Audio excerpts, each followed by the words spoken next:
900 কোটির বিসিবির পাইপলাইনে নাকি মাত্র 20-25 জন কোয়ালিটি ক্রিকেটাররাই এমন উদাহরণ টানেন। সম্মতি জানান সাবেক নির্বাচক মিনহাজুল আবেদীন নান্নুও। তবে জাতীয় দলের বাইরেও বাংলাদেশ টাইগার্স কিংবা এইচপিতে রয়েছে আলাদা স্কোয়াড। ক্রিকেটার কিংবা নির্বাচকদের সাথে একমত নন নাইমুর রহমান দুর্জয়। কোয়ালিটি ক্রিকেটার গড়ে তুলতে বিসিবিও কাজ করে যাচ্ছে। এ নিয়ে এইচপির চেয়ারম্যান দুর্জয় কি বলছেন? 26-27টা প্লেয়ারের কথা, কোনো ইন্ডিভিজুয়াল যেমন সাইফুদ্দিনের কথা বললেন, সেটা তার ব্যক্তিগত মতামত। নান্নু ভাই আগে সিলেক্টর ছিলেন, উনি ওনার মতামত দিয়েছেন। কিন্তু আমাদের যদি স্কোয়াডগুলি আমরা ফলো করি, আমাদের এইচপিতে 25 জন আছে, টাইগার্সে আছে প্রায় 22-23 জনের মতো, এ টিমের একটা স্ট্রাকচার আছে, ন্যাশনাল টিম তো আছেই। তো সব মিলিয়ে যদি এখন আপনি হিসাবটা ক্লিয়ার, সবাই করতে পারবে যে আসলে 26-27 জন প্লেয়ার নিয়ে কাজ করা হয় না কত প্লেয়ার নিয়ে কাজ করা হয়।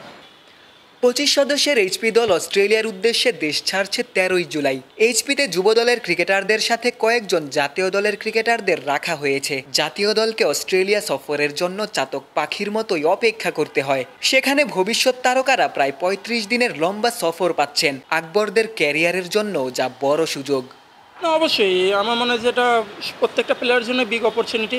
কারণ যেহেতু অনেক লম্বা ট্যুর, যেখানে মানে 3টা ফরম্যাটই আমরা খেলতে পারছি, তো আমার মনে হয় যে নিজেদের জায়গাটা বোঝা এবং আমাদের ফিউচারে আরও কী করতে হবে সেই জিনিসগুলো আমরা এটার মাধ্যমে জানতে পারবো। আপনি যেখানে ক্রিকেট খেলুন না কেন, আপনি অবশ্যই প্রথম টার্গেটটা থাকে ম্যাচ জেতা, এবং এর পাশাপাশি আমাদের নিজেদের যেটা বললেন যে অবশ্যই প্রত্যেকটা প্লেয়ারের পার্সোনাল গোল থাকবে সেখানে। তো সেখানে ভালো সুযোগগুলো যদি আসে, সুযোগগুলো অবশ্যই ভালোভাবে কাজে লাগানোর চেষ্টা করব। কদিন আগেই নাজমুল হাসান পাপন বলছিলেন বাংলাদেশ ক্রিকেটের সব থেকে এক্সপেন্সিভ ট্যুরগুলোর একটা হতে চলেছে এইচপির এই অস্ট্রেলিয়া সফরটা, যেখানে বাংলাদেশ দল পাকিস্তান শাহিনসের বিপক্ষে একটি টেস্ট সিরিজে অংশ নেবে। এরপর বিগ ব্যাশের 5টা দল এবং পাকিস্তান শাহিনস সবগুলো দল মিলে একটি টি-20 টুর্নামেন্টেও অংশ নেবে। আকবর রাব্বিদের পেছনে বাংলাদেশ ক্রিকেট বোর্ড বেশ বড় একটা ইনভেস্ট করছে। অদূর ভবিষ্যতে বাংলাদেশের ফিউচার যেই স্টাররা রয়েছেন, 25 জন ক্রিকেটার যারা অস্ট্রেলিয়াতে যাচ্ছেন, তারা হয়তো বাংলাদেশ ক্রিকেটকে যোগ্য প্রতিদানটা দিবেন। শেরেবাংলা জাতীয় ক্রিকেট স্টেডিয়াম থেকে ক্যামেরায় আমিনুল ইসলাম সুজনের সঙ্গে গোলাম সারোয়ার, ক্রিকেট 97। ভাই আপনার হাতটা চলে আসছে ভাইয়া।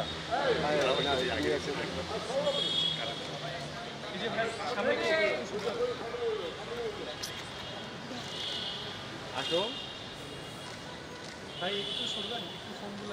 আসেন আসেন ভাই, আমরা এখন স্টিল দিচ্ছি, আমরা কিন্তু পরে নিব, সরেন না।